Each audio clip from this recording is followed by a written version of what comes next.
Hello, everyone. Welcome to Collage Artists of America 2026 World Collage Day celebration. Yay! Hey, My name is Lauren Reckner, and I'm CAA's current publicity chair.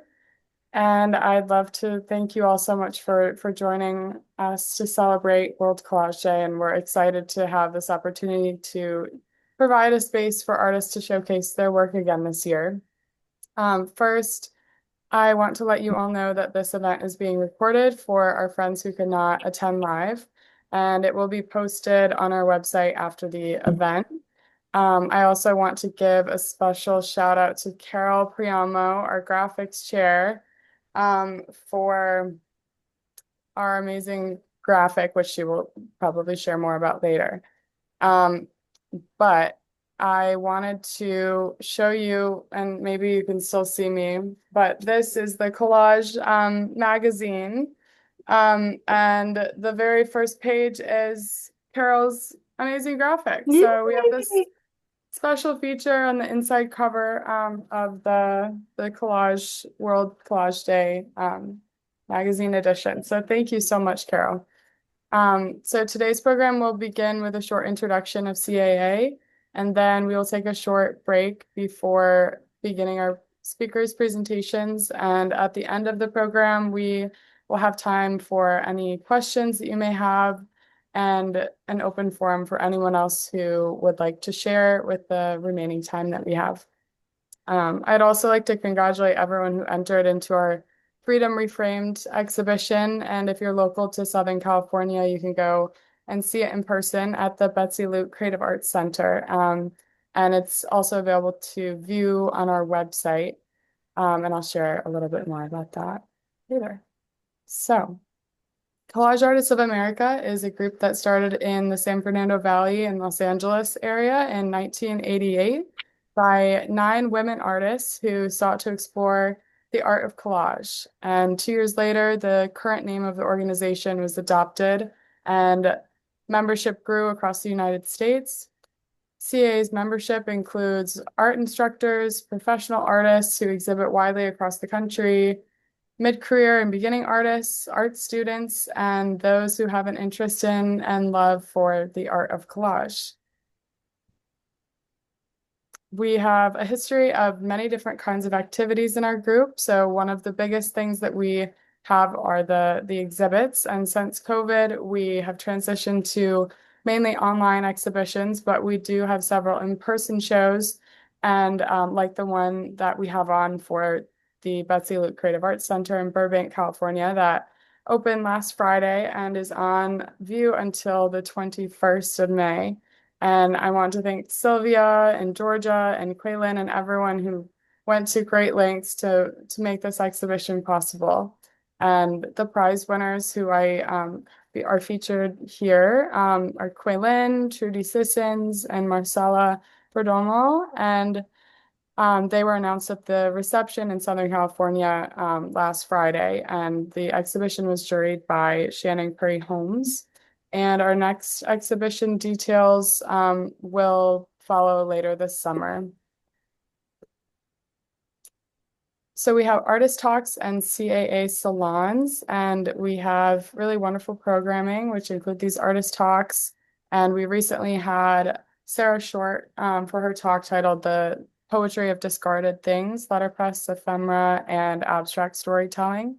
And the next CAA salon for our members will be featuring Katie Wolf. And she is a collage artist based in North Carolina, and this will be on Friday, May 22nd. And our next CAA salon is on April 9, which is more of an informal gathering. And you can find those details on our website. So we have workshops, most recently Sarah Short, and we're continuing to work on new workshops for the upcoming season. And we also have an annual merit-based scholarship that's $1,500 that we give out every year to young artists who are in school. And I'd like to thank Jennifer for spearheading this whole effort, and thank you to the committee for the review of the candidates. And our winner this year, shown on the right, is Elijah from Cal State Northridge. So that's exciting, and he will be featured in our newsletter.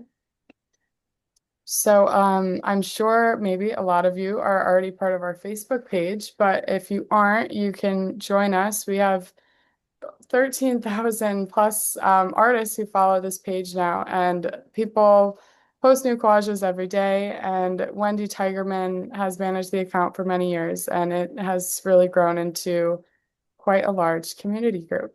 Our newsletter editor, Quay Lin, works really tirelessly to craft a newsletter every month that we um, usually publish every month on the 10th. And it has highlights from our most recent exhibitions, articles, open call opportunities for all of you. CAA members can send their photos, news of new exhibitions, or just fun ideas that they have with Quayland to publish in the newsletter.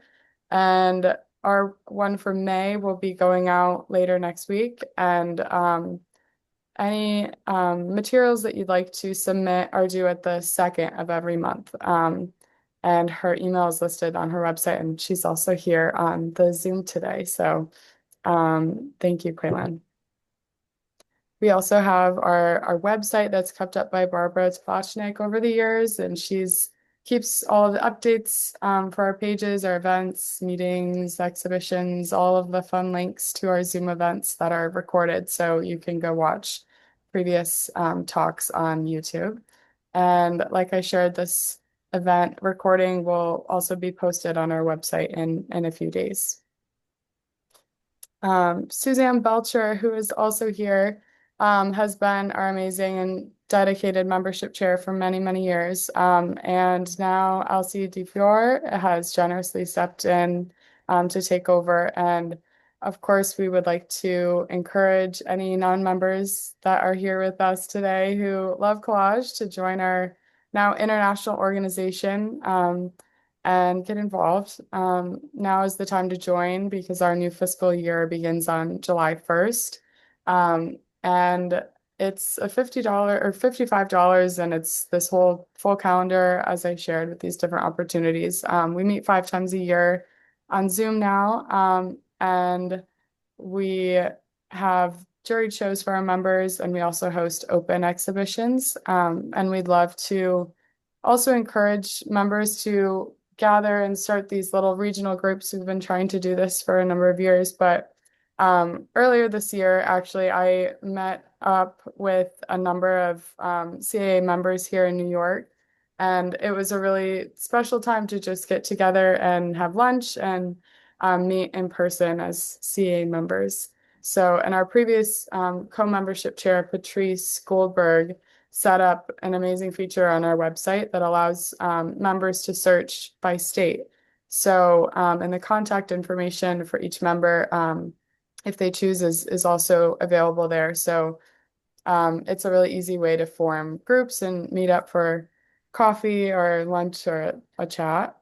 And of course, we'd love to have you join our board. And for all CA members on the call here, it is board elections time. So please submit your votes. The deadline is Monday, May 18.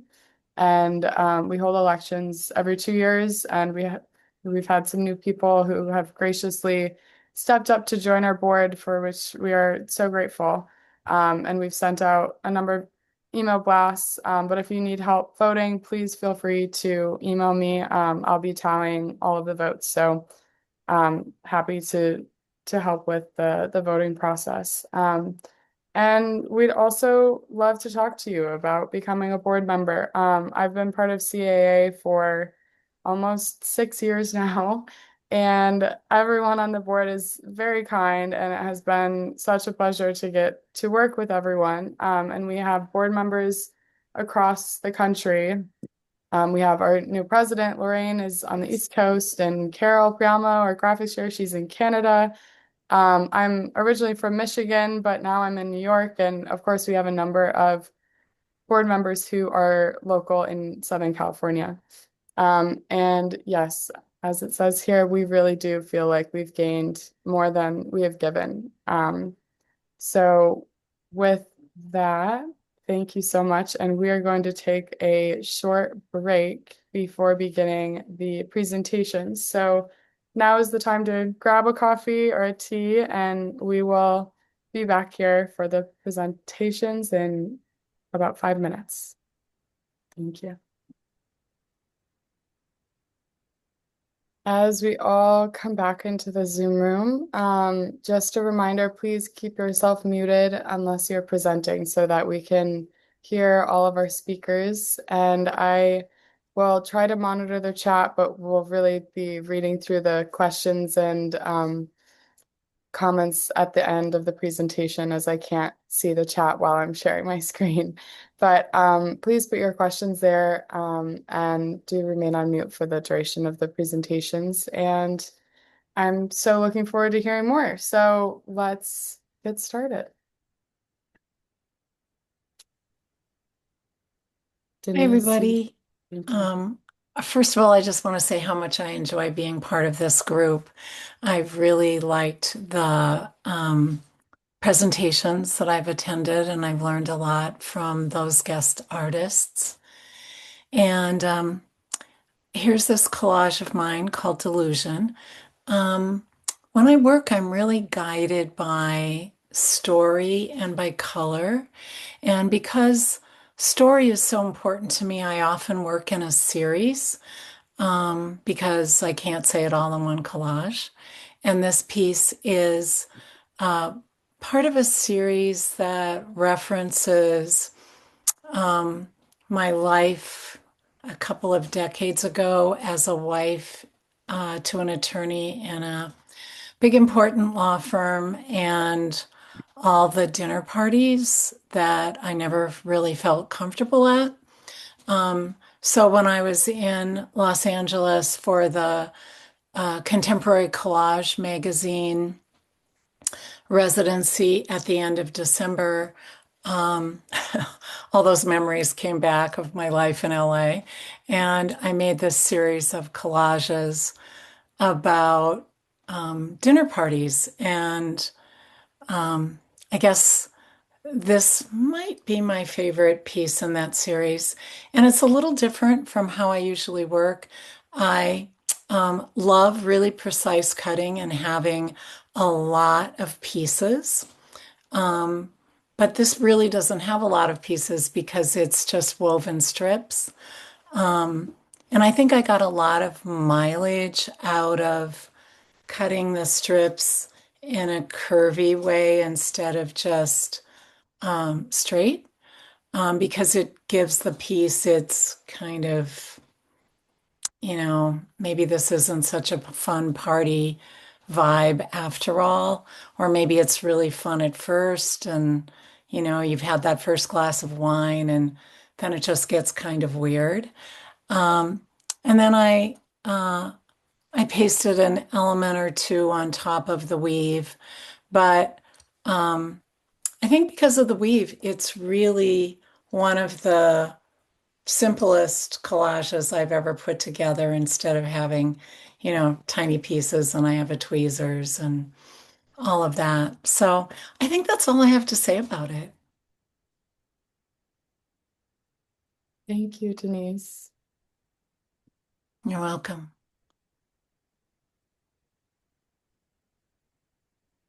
Hi, everyone. I'm Helen Cowder. I'm based in New Haven, Connecticut. And Lauren, I would love to know more about the future New York gatherings. I wanted to, this piece is in a show that's up in Mamaroneck and happened to win first prize, much to my surprise, in this group show of about 70 artists. And I thought it's not a collage show; it's all works, small works.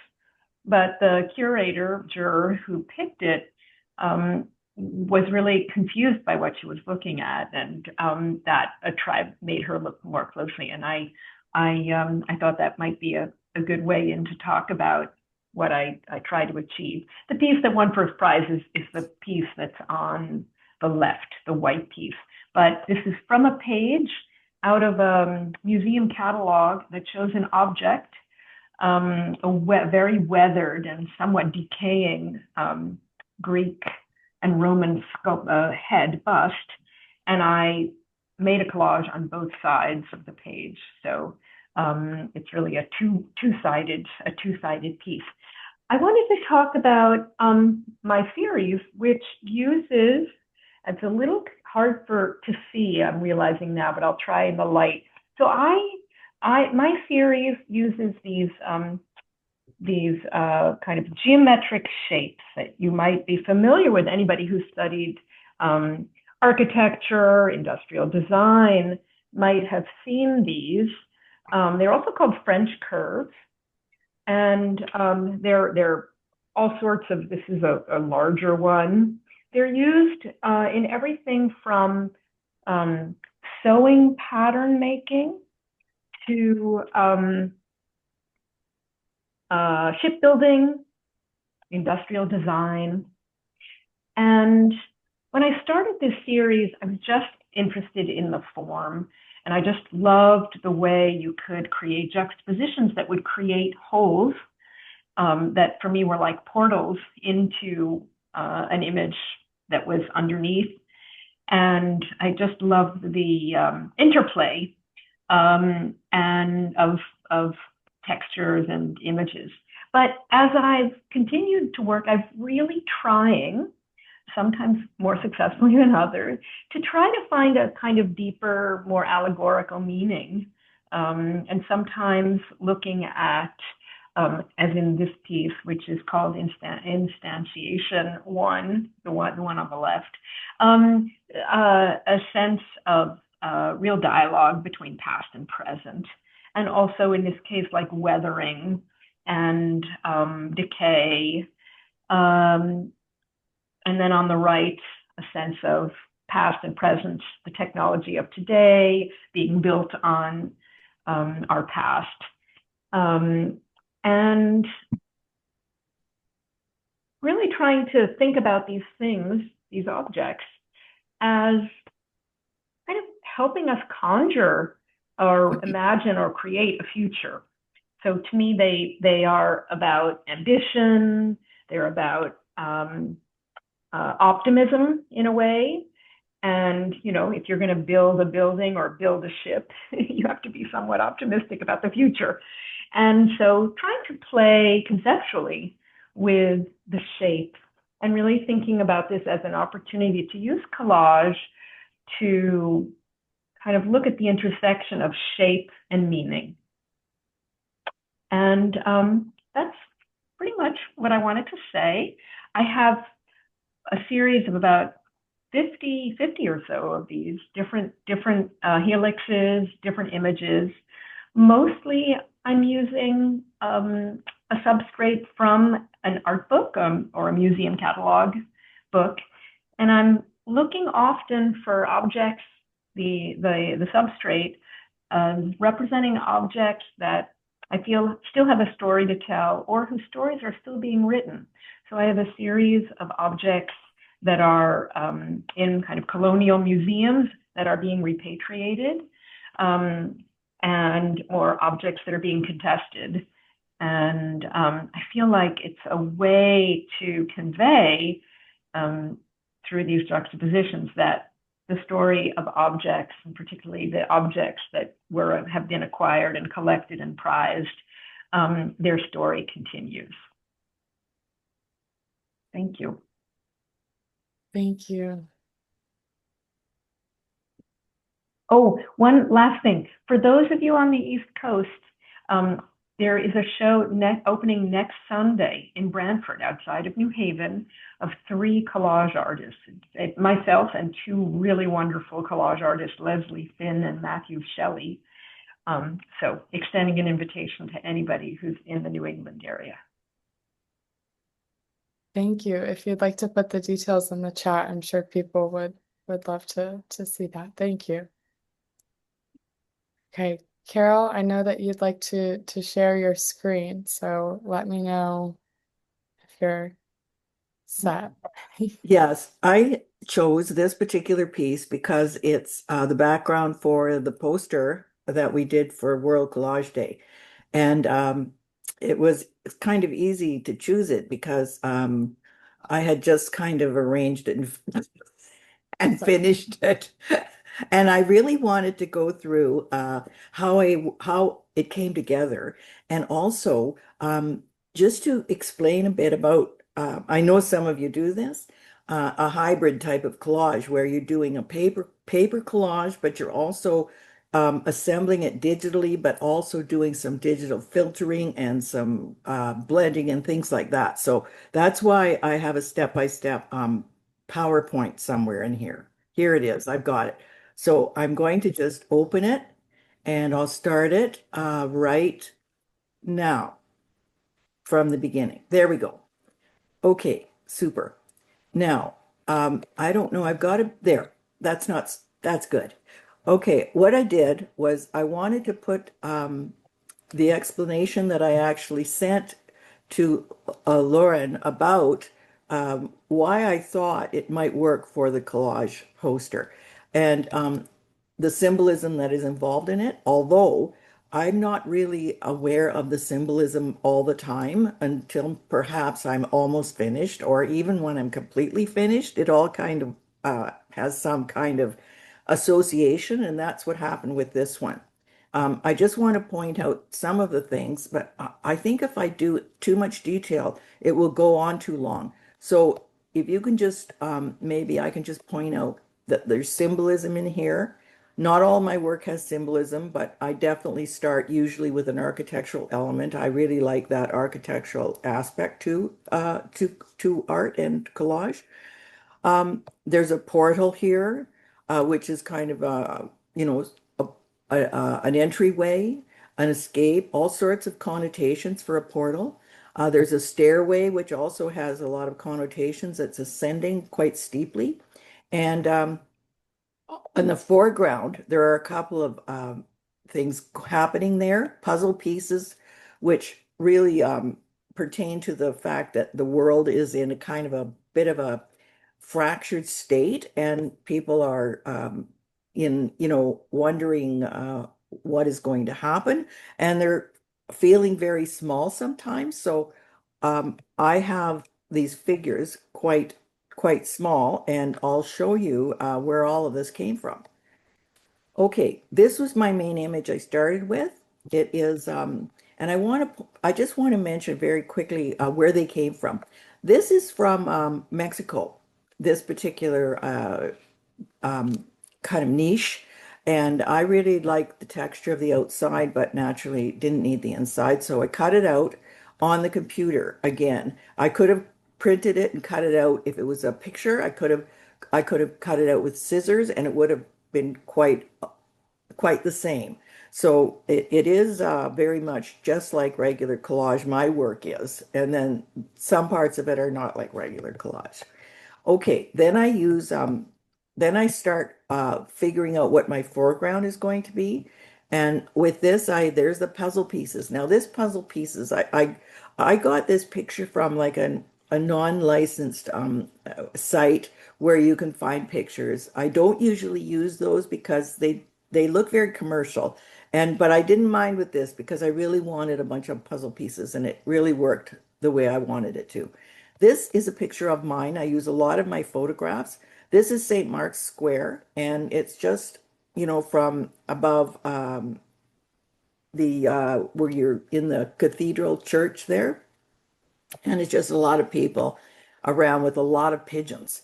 So what I did was I put in the puzzle pieces first, and then I put the people over top so that you could see them.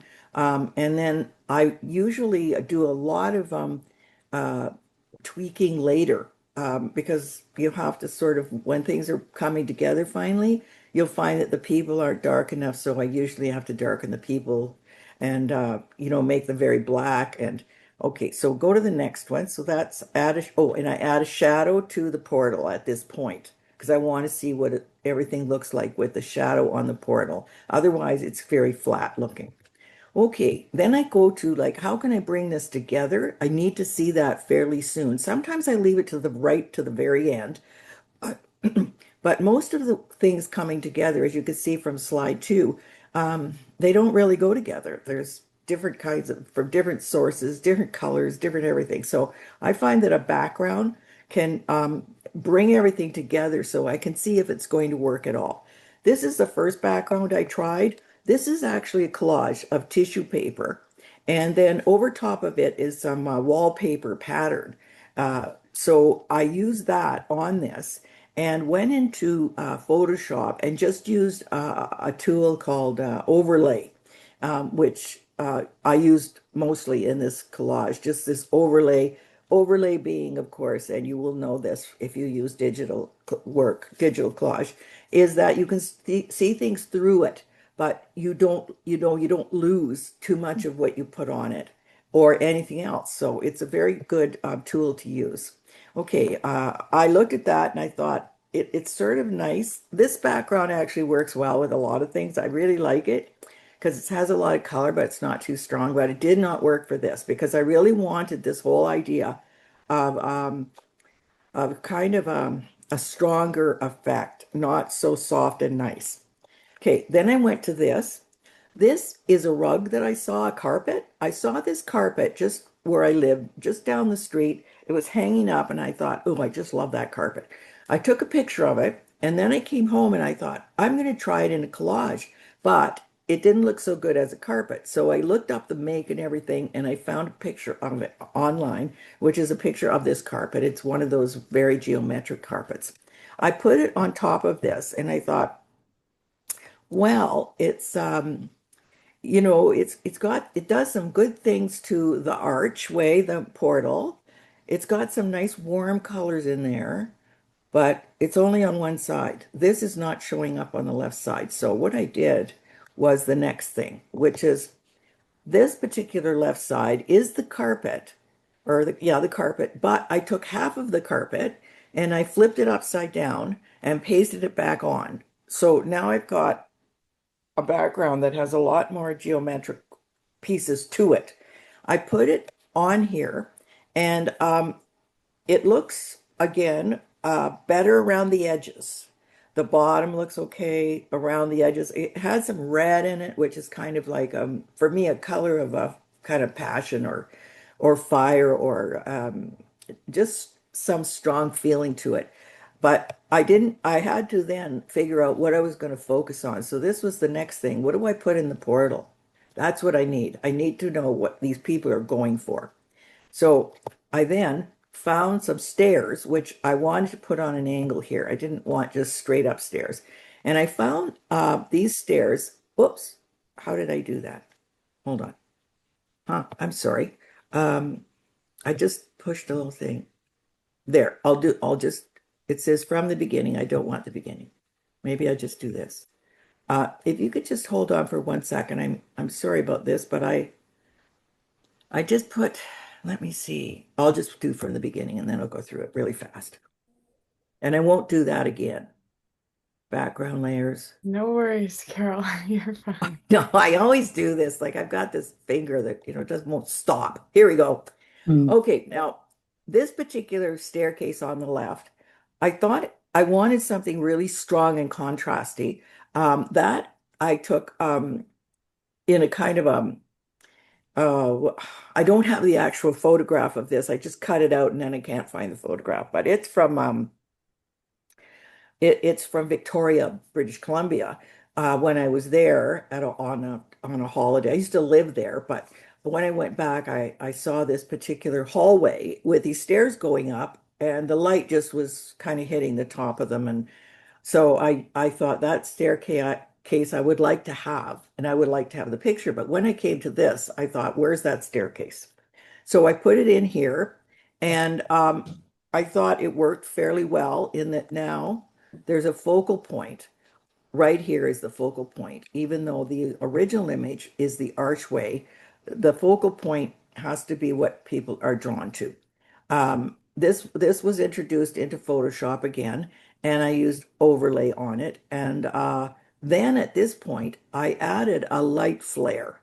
because I do this sometimes with my portals. I've been working on portals for over a year, maybe a couple of years, all different kind of entranceways, doorways, and things.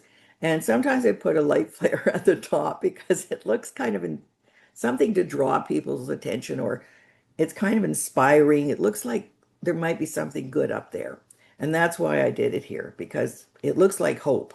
So I just tried to work on some of the pieces, like darkened up the people. There's some things right here. This must be a version that I didn't take out these vertical lines. So that's just an example of something I would have taken out, and I did. But I used some kind of I don't know what it was. It must have been from the rug. No, it wasn't from the rug. It doesn't matter. It was from something that had those vertical lines, and I didn't take them out when I put this together for this show. So that basically is how this all comes together, and that's what the collage looked like when I put the the uh, the World Collage Day poster information on it. I had to increase the height a bit, which I did with a similar color, and then I just put the text on that, and you couldn't tell that, there was an addition. The po Yes, yeah, yes, so this is basically the explanation of the whole thing and how it went together. Thank you. Thank you so much, Carol, and thank you for continuing to be our graphics chair and for making these wonderful collages for our graphics. And just, I love hearing the entire process, so thank you.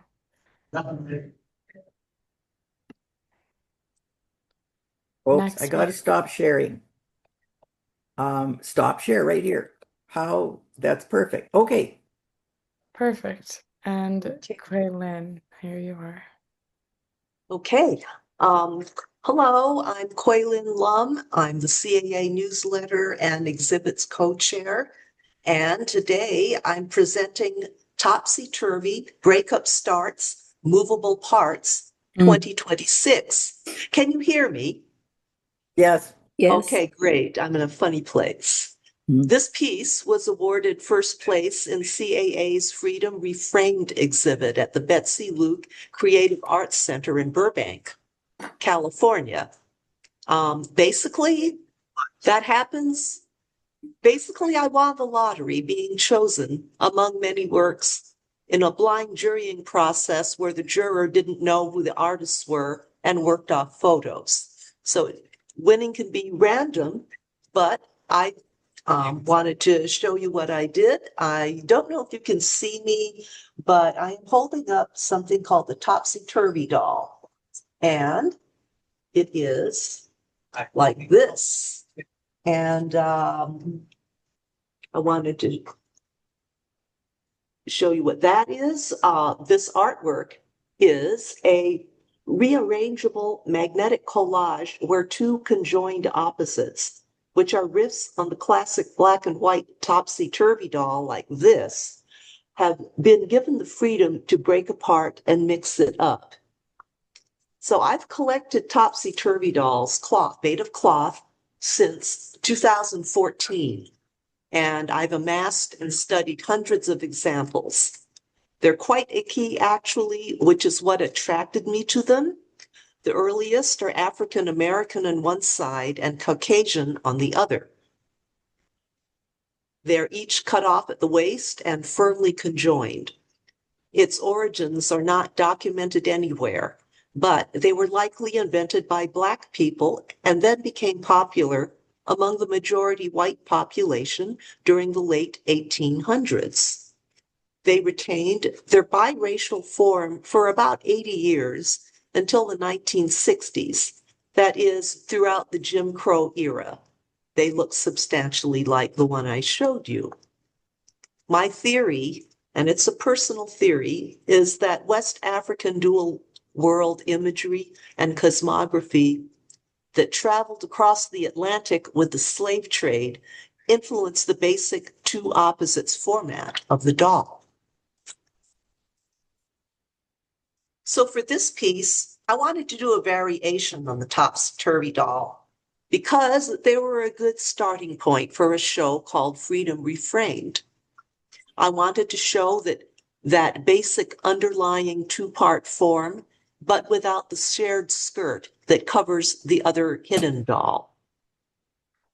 So for my own topsy-turvy figure here, the image shows a balance between a careful, skyward, skeptical, and pinched in half on the left, and an emotional, colorful, sensual, chaotic one on the right. My dualities are personality-based and might even be personal. I departed from the antique southern rural life of the original dolls, a world that's remote from me as a West Coast Asian American. Meanwhile, I was trying something new, something different, which is different from my usual flat digital work. I was experimenting with magnets, where a variety of parts backed by magnetic sheets or discs could move. And I covered a wooden cradle board, which was 12 by 24 inches with two 12 by 12-inch metal panels, and painted the halves differently. Individual pieces to be collaged can be placed and moved, yet held quite strongly. Because the parts are movable, the two halves are starting to move, to break apart. So the kind of uptight girl and the chaotic, colorful one are just like, not so conjoined anymore. They're freeing themselves from each other and departing from the original fixed topsy-turvy form. They are, though, still codependent, and their hands either intentionally miss each other or they touch each other. And then there are four heads, the second heads, which are something new to add to the to the actual main figure, wait at the bottom corners to be incorporated into the main figure. Actually, the second heads have already switched sides, and each was originally made for the other half, so that very laughing one at the bottom left was actually made to go in with the colorful side to begin with, and the kind of evil looking one with the apple on her head was meant to go on the other side. And then I said, nah, I'm switching them. So ultimately, what drives the story is the process of inclusion or infusion. And that reformation, in my mind, is a metaphor for how things change. I worked mostly on thin deli paper mounted to sticky, flexible magnetic sheets from which the shapes were cut. Some designs were folded from pink tissue paper. Also, I used wood squares and sliced branches from Amazon that were attached to ceramic magnets. Illustrations were done with acrylic paint and pencil by hand. I love to invent faces and draw caricatures.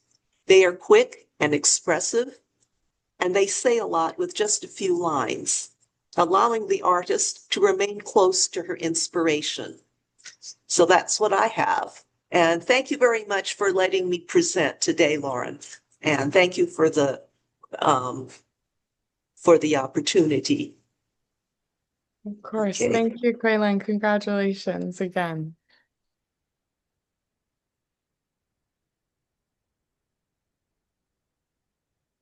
Just very There we go. quickly.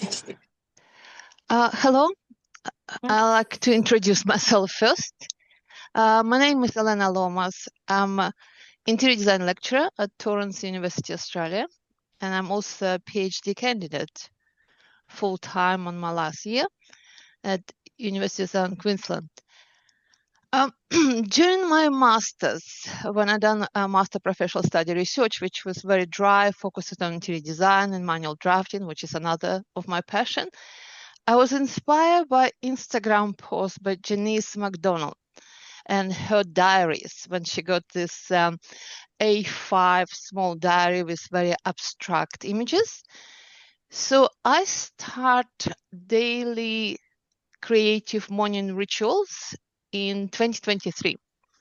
So I finished my master, I done all this diary, and somehow this journal grown to proposal for my PhD.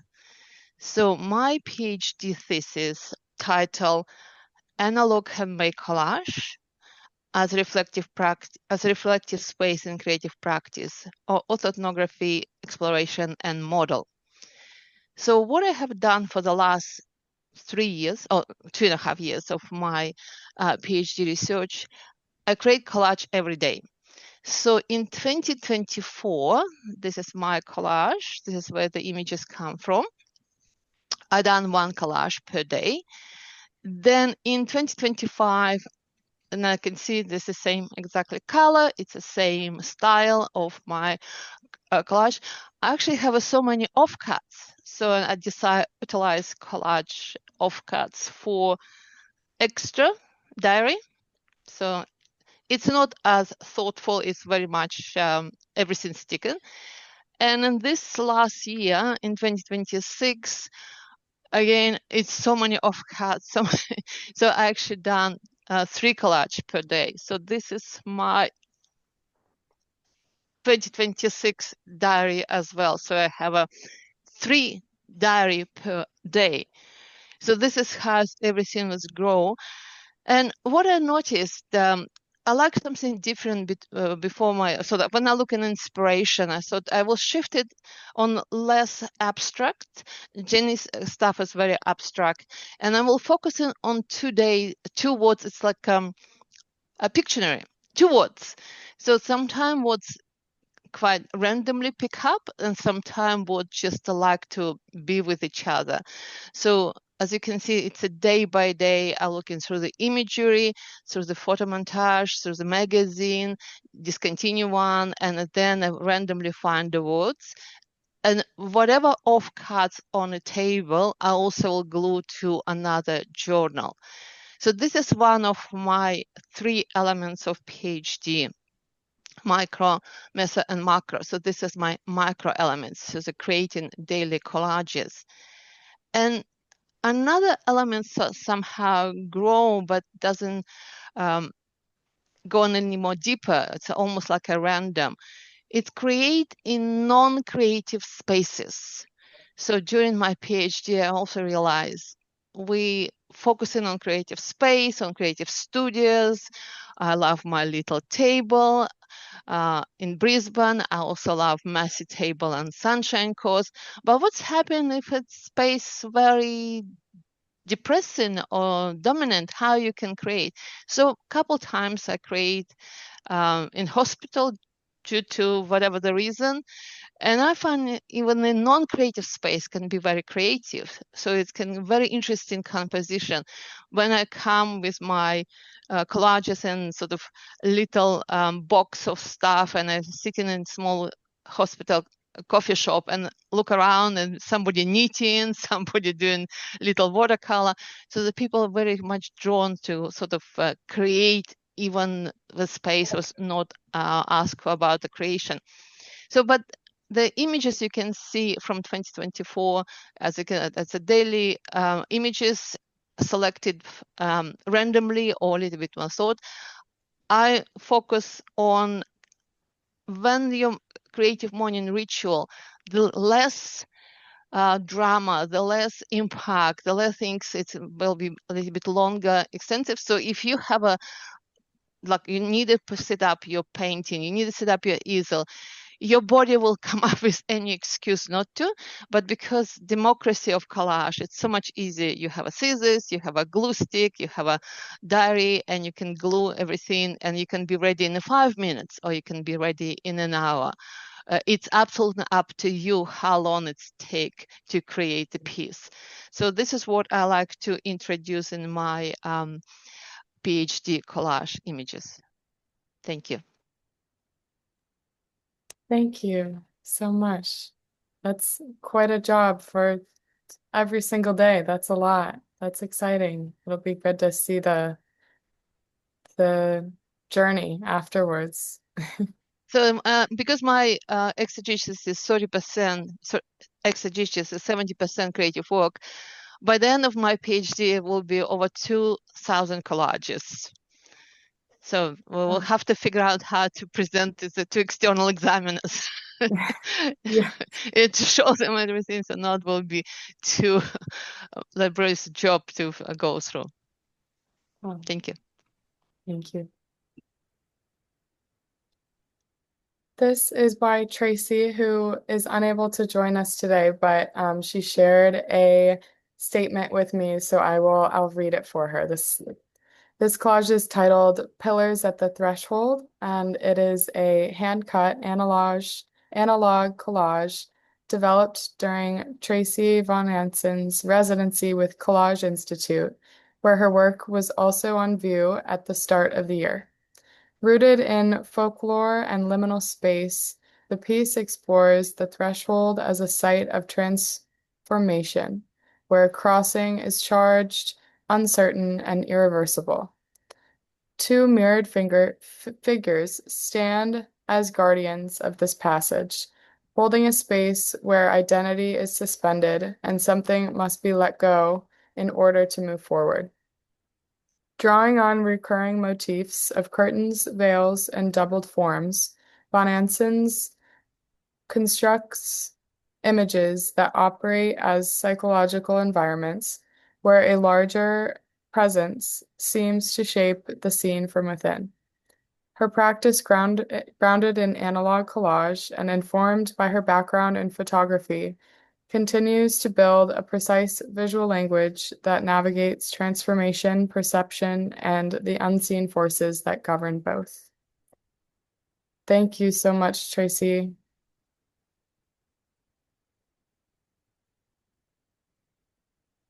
George, you are next. Right. Thank you very much. I'm very new to collage. I'm very new to art. My last exhibit was in 1963 when I put scribbles on the refrigerator of my parents. I retired last year and felt I needed something in my life and discovered collage. So it's been basically a year now. This piece is special. I was researching collage and modern collage and learned about the Cubists and the Dada artists and was intrigued. And so the background is pieces of a natural history book written in 1605, and hence the Latin, as well as other graphics and text from magazines. And then obscuring the background are the 5 models, and they came from fashion books, magazines, and the one on the left is actually a Barbie. And that sat for quite a while. It wasn't finished. And I came across the masks from a National Geographic article on severely damaged Afghan soldiers who had severe PTSD and created these masks as a way to express their inner feelings and allow them to converse with anonymity. And this brought to mind Picasso's painting from 1907, where he painted 5 models with something that didn't quite feel right to him. And that painting sat for a while, and he saw an exhibit of African masks. And he came back to the painting, painted out the faces, and added the masks, which became one of the turning points in modern art. Interestingly, I didn't think about the painting until I put the masks in.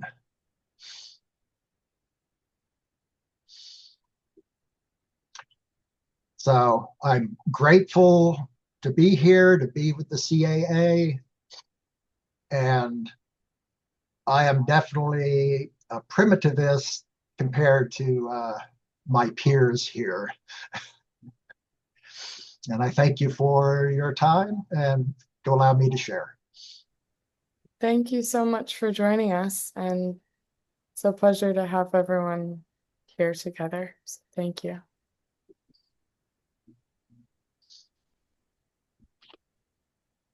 Now we have Jennifer. Hi. Sorry, this is mislabeled a little bit. I usually go by Jennifer Lee Morrow professionally. Not sure why. I just like all three names. But a lot of people do call me Jen or Jennifer.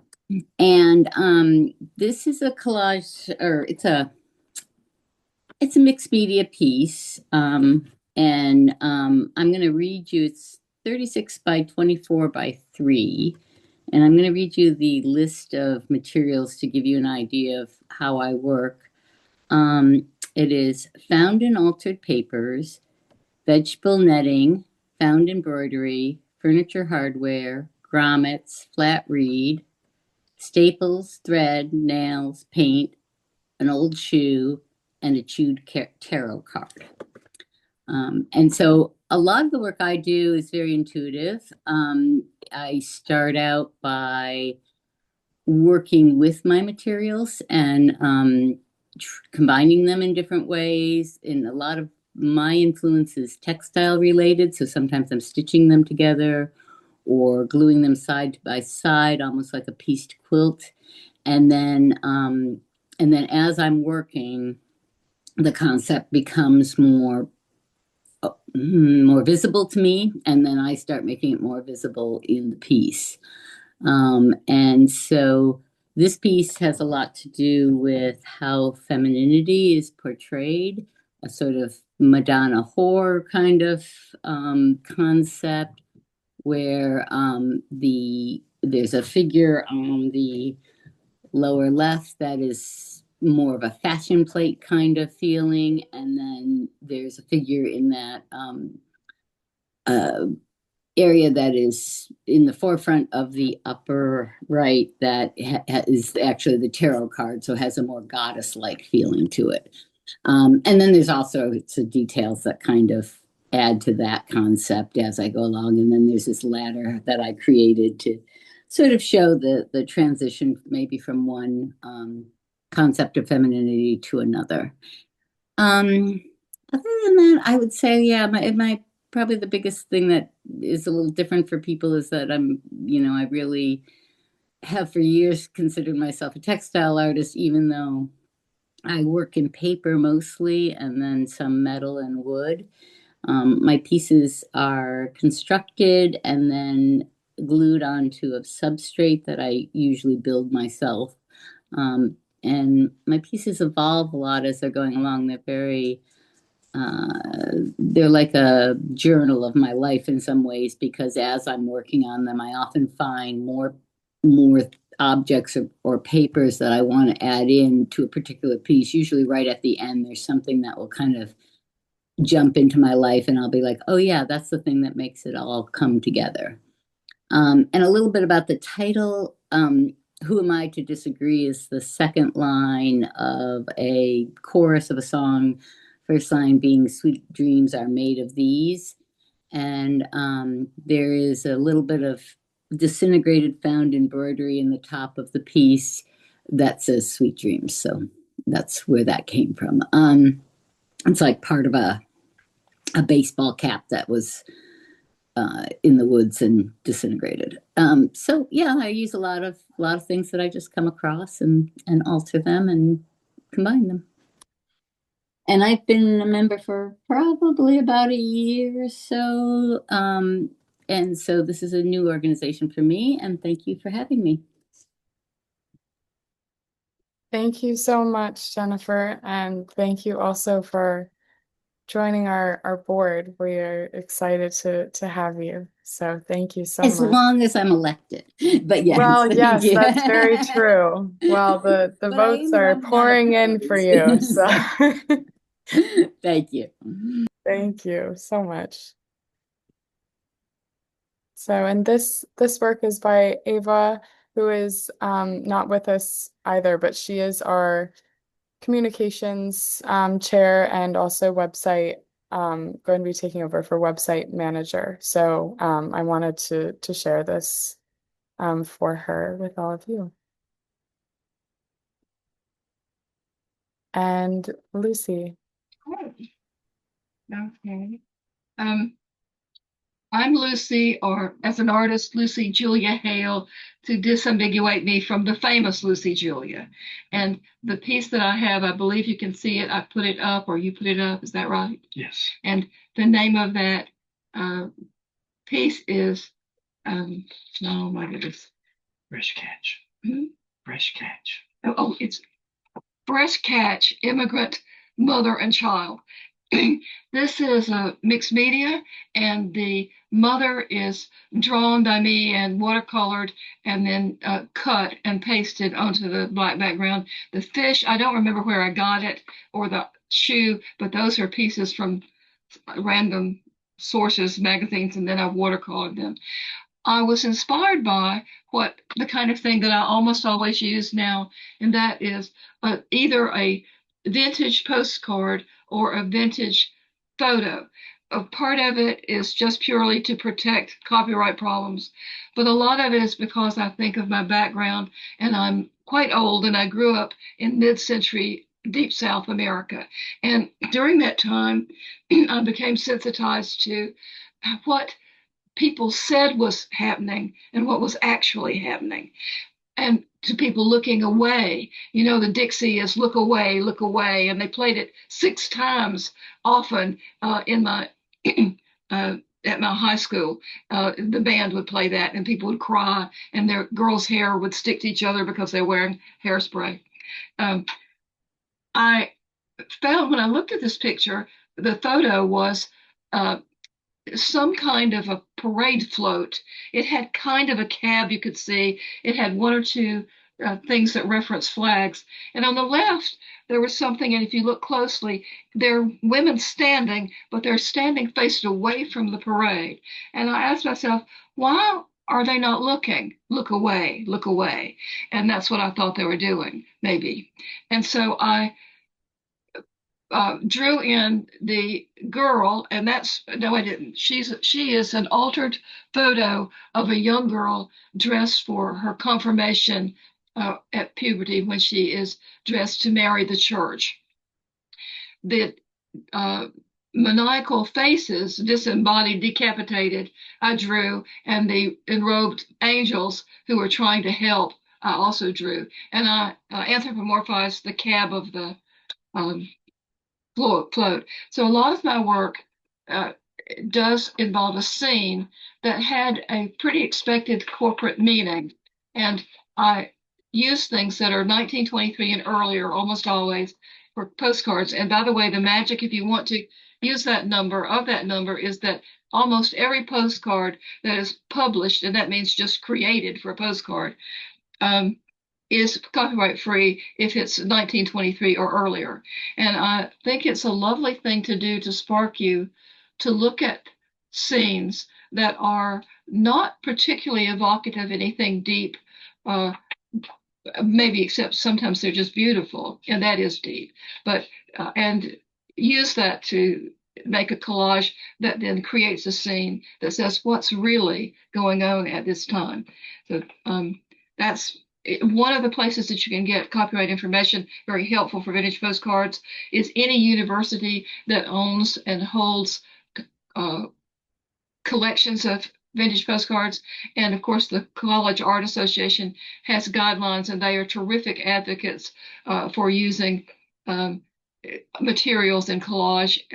And they are quite committed to sponsoring the copyright freeness of any work that is transformative, as you probably know. So they're great advocates. And then every state just about has lawyers for the arts. Sometimes they're called attorneys for the arts, and they generally offer free copyright information and even one-on-one private consultations for free. So that's it. And oh, I wanted to say I love everybody here. I have I spent a long time to get back to art after I was in art school, where there were no women discussed except, thank goodness, Georgia O'Keeffe. In our Jansen book, hardly anybody. And there was one collage by Richard Hamilton. And I love all of us who use scissors or knives. I love the idea of kitchen knives because we use what a lot of us are women, and I think we have a lot of things to share for being women who cut with kitchen knives. Thank you, Lucy, and thank you for, I think you're our longest standing presenter at World Collage Day over the years. So thank you for joining us again this year. Thank you so much. Okay, next we have Floor. Hi everyone. I'm Flor. I've been a member for about a year, but my first time presenting. I got to meet some of you at the Freedom Reframe show last week. It was really nice, and I look forward to being more involved. I'm a mixed media artist. I'm based in Los Angeles, California area. I build my pieces around found objects, but they're really found in my house. They're from my life. So they're very personal. And I found myself lately using a lot of things related to medication, expired medication, and also a lot of themes that have to do with women, women's health and women's experiences, because I'm a woman. So I think it's very personal. So I just talk about that a lot. This piece is very small. It's 4 inches by 4 inches. It's on a wood panel, and the illustration that you see there of the woman about to take a pill is from packaging, medical packaging, and I really drawn to this image. I find it kind of funny that the directions include an illustration telling you how to take a pill. And it kind of just makes me think of how women in society historically, I don't know, I feel like it's very common thing to see things about a woman being told how to do things. And I purposely obscure the directions because I feel like that's very relatable. Like it makes me think of this notion of like, just take this. Don't worry about why or what's gonna happen. Just take this pill, like just trust me kind of thing. And I find it a little bit funny, but also concerning. And the object you see in the middle is that actually I did find in the desert. So it's part of some sort of computer part or something. I tend to use a lot of obsolete technology elements in my work for an nostalgia and just I think it's interesting just how things become obsolete so fast in our world.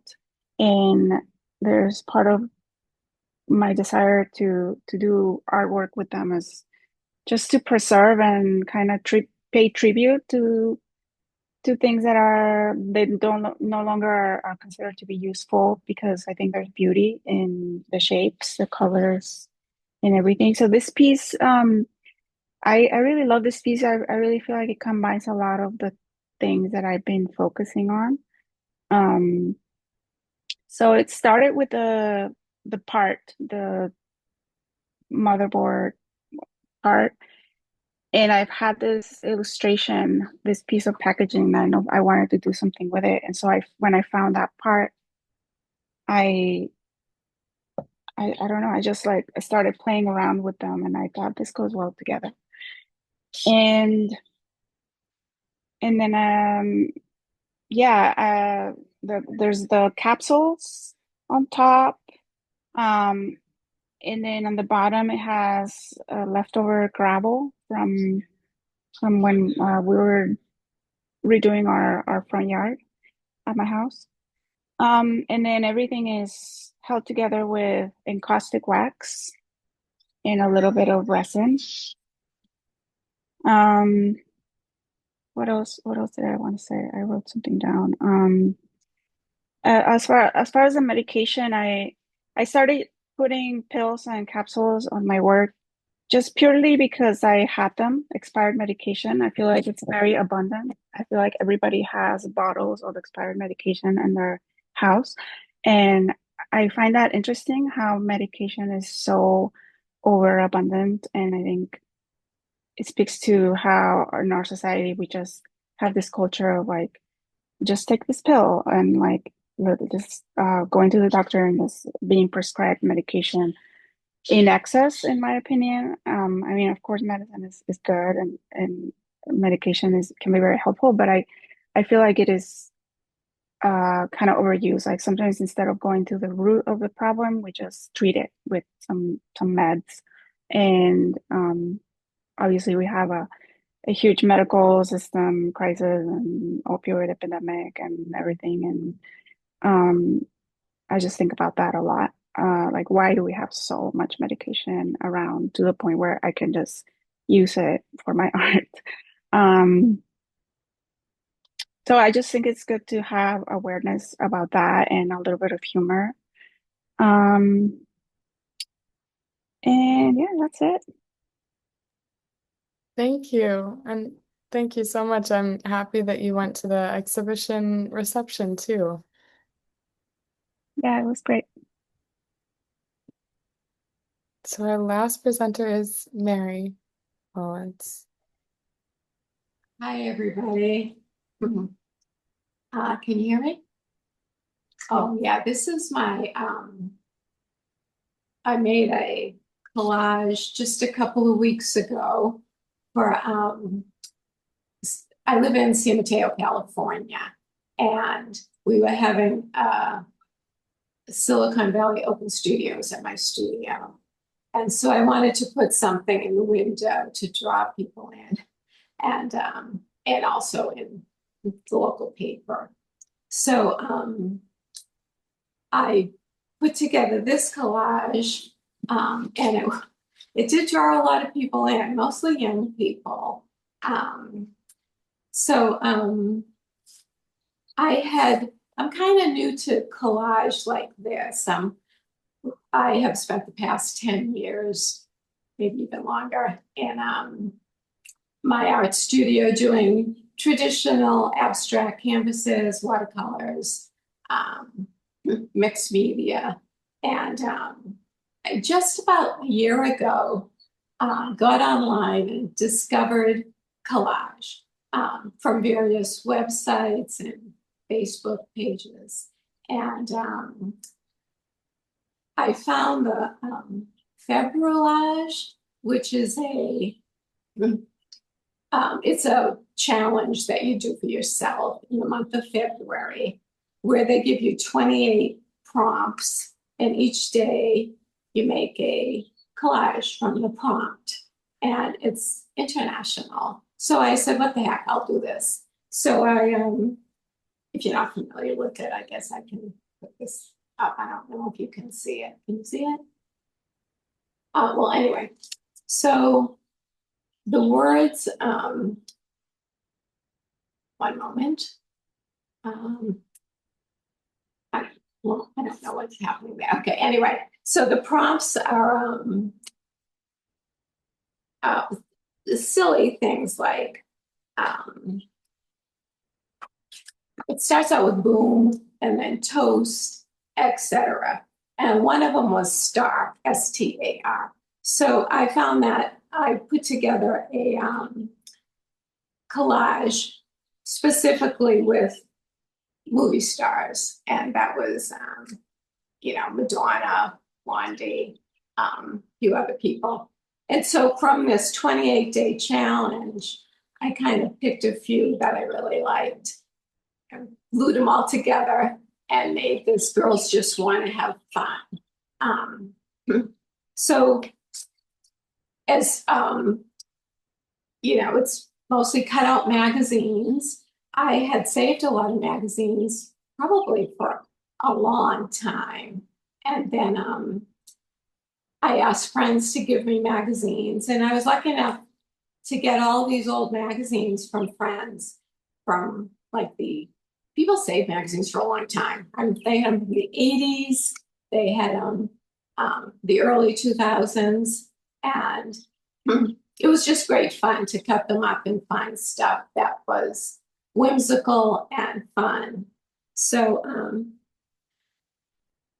yeah, that's what I did with this poster. I do have a lot of other more traditional artwork in my studio, but I feel like for now, I enjoy doing things that are just kind of fun and whimsical. I was really happy to find your group online. I find everybody who presented before me very professional and polished and really nice, interesting work.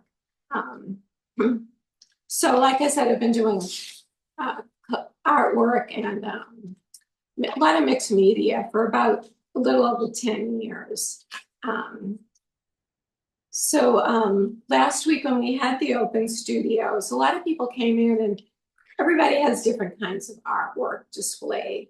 But I found that collages were really popular. People like to look at them and examine them and talk about them. And so I've asked a lot of people if they do collage, and a lot of the young people do collage. So I'm getting an interest list together to see if if I can get a group together just to come down to the studio and very kind of casually put collages together in the future. But yeah, so I'm a former teacher and photographer, and I had I got a second degree in art history. That's what really turned me on to all this art stuff in my later years. And so I learned so much at the College of San Mateo. It was really great. So now I go to my art studio every day, and right now I'm just all in with collage and cutting things and gluing things and hanging things in the windows. And people have been really very nice. And like I said, I was really surprised how many people do collage just in my area, which the people who came to SVOS last weekend. So thanks for having me on this Zoom presentation, and I will probably look into joining your group soon. Thanks, Lauren. Thank you so much, Mary, and we're happy that you found us here today too. So thank you all so much for your brilliant presentations, and I will switch us to gallery mode in a moment so that we can kind of read through the chat maybe. And I also have some questions if you'd like to kind of think about if we'd like to have another kind of discussion amongst ourselves. These are just kind of prompts and questions that we've talked about in past years that people have found interesting. But I really just want to thank you all so much for participating, and thank you to all of our outstanding presenters and for being here today to celebrate with CAA. So I'm switching us back to gallery mode so that we can all see each other. But thank you. Thank you, Lauren. Thank you. Thank you. All the presentations were just great. I'm so glad that I could come here today. And Lauren, you did a great job. Thank you. Thank you for spending your Saturday with the Collage Artists of America. So, and we look forward to hopefully seeing your faces soon for our different Zooms. And of course, this event will happen every year. So you can put it on your calendar for next year for the second weekend in May. But thank you. And if there's any other things that you'd like to say, or we can close out for I just want to Thursday. say thank you to Helen because she reminded me what you can do with French curves. I have a whole pile of French curves, and when I look at your piece, I said, I know this shape, and then you pull them up, and I say, this is the one. I said, oh, because I have a pile and pile, and even a couple years ago, somebody donated me their own one because when they finished their engineering degree. So now I can see. Thank you for influencing in my. I will just play with them and see how I can make something different from them. I would love And it's to open see, home. I would love to see what you do. Somebody, one of the participants said that the work is very three-dimensional, and that is one of the great things about working with them because of the curves.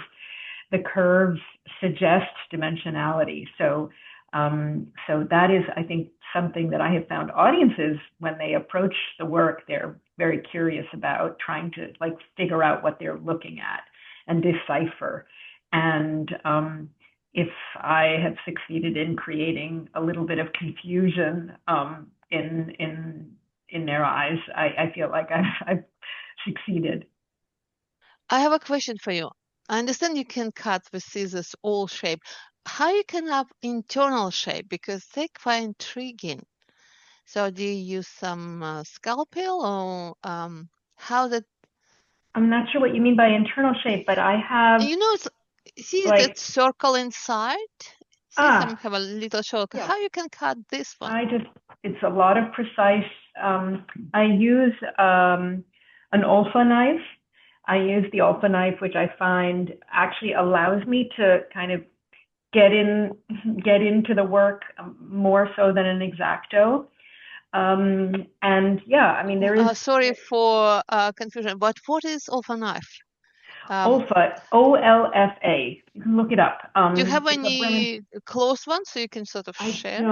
I don't, but you can find it on Amazon. It's an Olfa. I get the AK1, and it's almost like digging in with a small pencil into whatever paper I use, and it's quite laborious. That's the only the only challenge. The shape that's sort of like this shape has larger holes, and one of the other aspects of my work, which is unresolved still, is what to do with all these, circular sort of all the circles, ovals, and yeah. What are you doing with them? And also even the offcuts, like the scraps, that's sort of a challenge. Here, just to show you an example. I haven't really figured it out, but here is like a scrap from one of the cuts. And I have a series of works a little bit inspired by the painter Elizabeth Murray, and I try to kind of shove these things into other forms. I'm not sure it's ready for prime time. May I suggest something?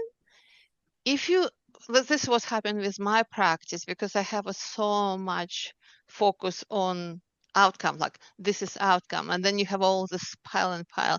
For one exhibition, I just take all the soft cuts and put them on A3 color paper, and I say from this three work, and I don't even thought in my details. I'm just take these three pieces from offcuts and put on the purple. So if you just maybe randomly collect them, and I'm really impressed with this ellipse, because some another collage artist spent hours to create that shapes, and you have extra stuff, so you can maybe put on the whatever support board, and you will be fascinated how they sometimes negotiate with artists with whatever any reason. This is again what's happened with one of my diaries, because every Yes. time you're looking through and it just is so many offcuts. Fabulous. Fabulous. Yeah, I do that. I do warm up. I call it my warm up, and I take my scraps and I make a little collage, and that is often how I start my my day. And somebody mentioned Janice McDonald, and I don't know how many of you Yes. follow her work, but it's just exquisite what she does with these little scraps. Yeah, thank you, and I would love to see what you make with using what you discover as you do this. I use it, I put it on, and then I draw with a fine pen, and I draw everything out, and then I cut. So it is quite laborious. Thank you for sharing. That's amazing.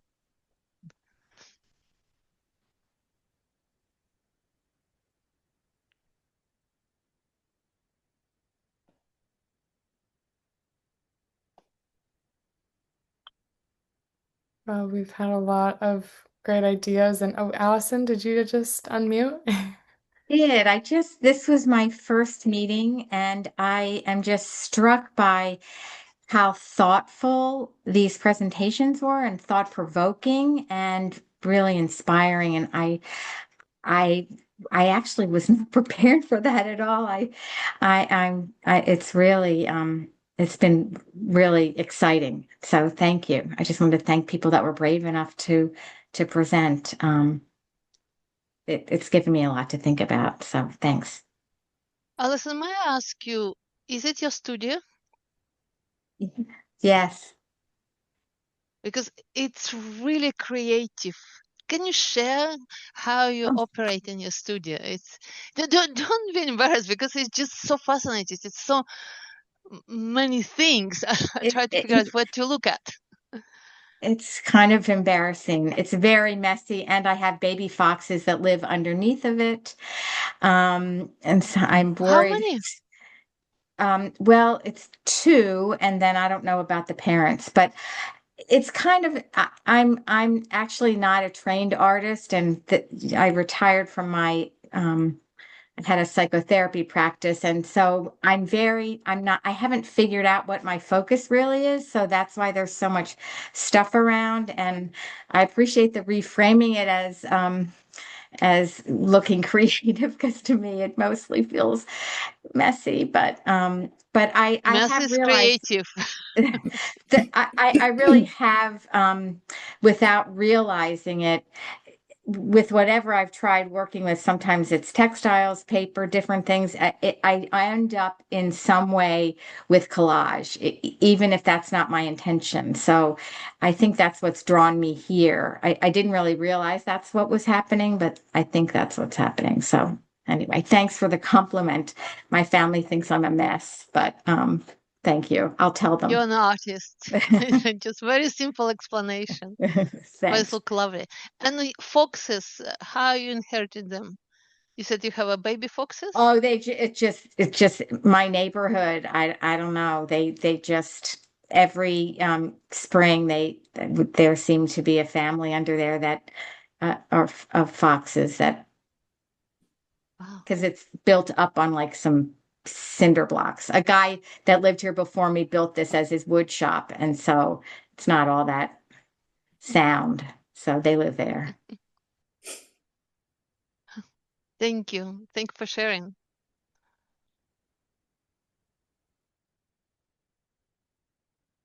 I have a question for Kui Lin.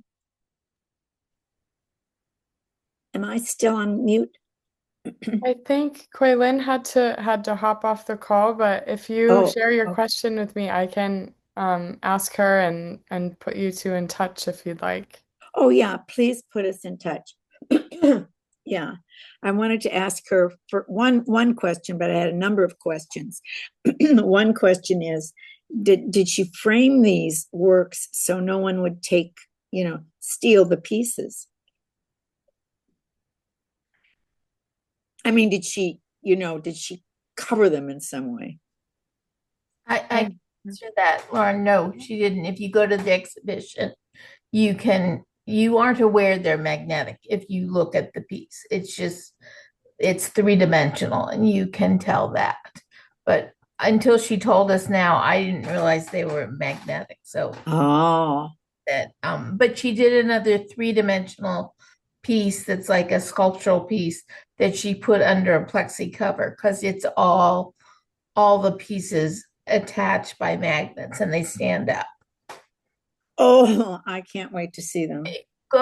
I'm pretty sure if you go online and you just look at the exhibition, the Freedom Refrain on our website, you probably can look a little closer at it and you can see our other piece also. Great. Thanks. You just put our website in the chat so that you can find the exhibition there if you'd like. Oh, great. Yeah, great. She's endlessly creative. I mean, she comes up with so many wonderful things, different things, Mhm. I wish I could see the exhibition in person. Me too.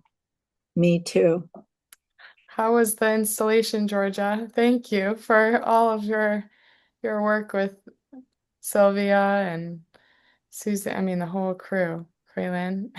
Yeah, Betsy Luke, for that show, they provide the installation people and the layout. So it's coming from my background.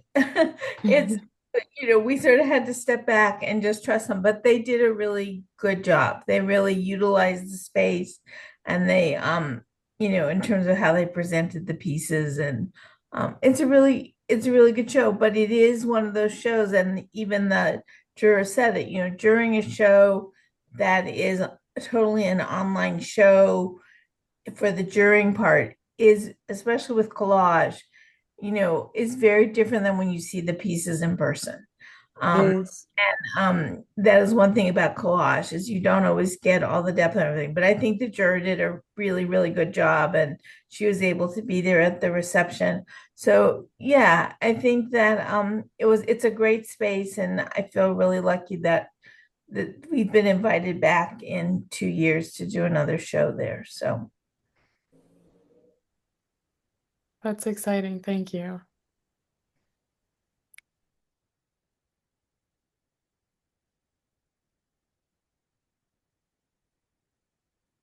Well, I've learned so much today. It's always lovely to just learn from all of you, and I'm glad that we could do this event this year again. And Elena, I guess what time is it now? Is it 6 a.m.? 5 a.m. yet? 20 to 6 in the morning, so Time to get up. time to get up. No, it's not a big deal. When I done conference as a participant, not as a presenter in orthoethnography, it was 2 days I have to get up 12 o'clock at night till 10 o'clock, so I went to bed very early to get up 11:30 for the conference. So I get used to it. I've done a lot of stuff with Collage Institute, so the time difference it's not excuse.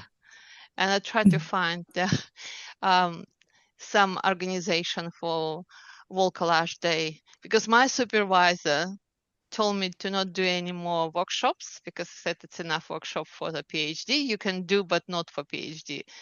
I said everything now about PhD. People who done research understand what I mean. And when I find large artists of America, and it's just that it's perfectly fit to my timeline, and wake up 3:30 in the morning. It's not a price to pay. It's just it is what it is. But thank you very much for actually explain about the organization. And you said it's become more international, so also international membership accepted. Can you just maybe repeat whatever you already mentioned, please? Yes, absolutely. Everyone is welcome, and it's just an annual fee of $55, and our website has a page where you can sign up, and I can also put you in touch with our membership chair via email if you'd like to learn more. And our year starts on July 1st, and so that's when a lot of people join, so that you get the full year of the meetings and the workshops and access to all of the newsletters. But you can join at any point. And we'd love to have you. That would be fun. I hope that you all enjoy the rest of your Saturday, and hope to see you very soon. So thank you. Thank you, Bye. Lauren. Thank you. Bye. Bye-bye.